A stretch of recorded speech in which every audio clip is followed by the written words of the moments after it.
Fayyisan argame Gooftanuuf dhalatee Beetlihemitti gammachuu guddaadha keessa keenya itti raajitu raawwatee inni dubbatame dubree Maariyaam irraa fayyisaan argame.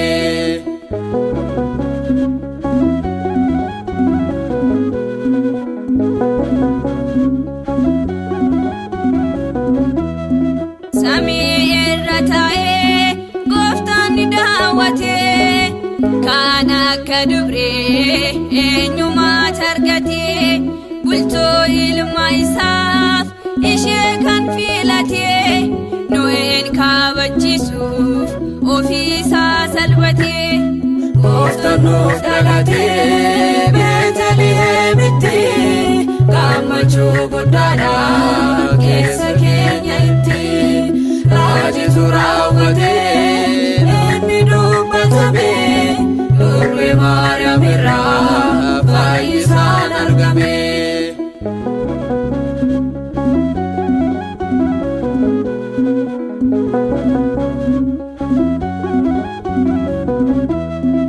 Ifaatu nuuf bahee samiif lafarratti fayyisaan dhalatee Beetlihemitti dubreen durbummaadhaan kunoo nuuf deessetti baga gammaddanii tawaahidoon marti.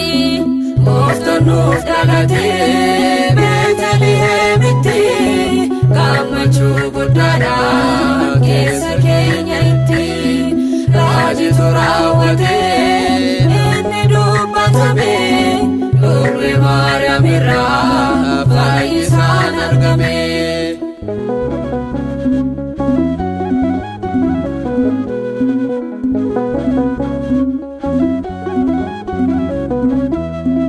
Garbummaa balleessee seetana qaanessee nama taa'e kunoo araara kan labsee samiirra gad bu'ee dubreerra dhalatee sanyiin Addaam hunduu fayyina argatee.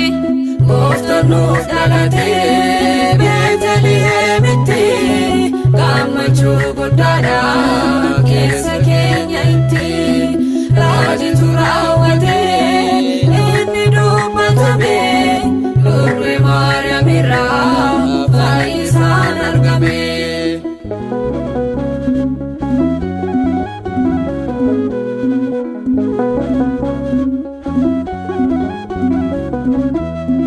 Dhaloonni hundinuu eenyutu kana hubatee jaalala namootaaf akka gadi buutee abbaa aangoo hundaa akka ati taatee eenyutu madaalee eenyutu hubatee. Gooftanuuf dhalatee Beetlihemitti gammachuu guddaadha keessa keenya itti raajitu raawwatee inni dubbatame dubree Maariyaam irraa fayyisaan argame. Gooftanuuf dhalatee Beetlihemitti gammachuu guddaadha keessa keenya itti raajitu raawwatee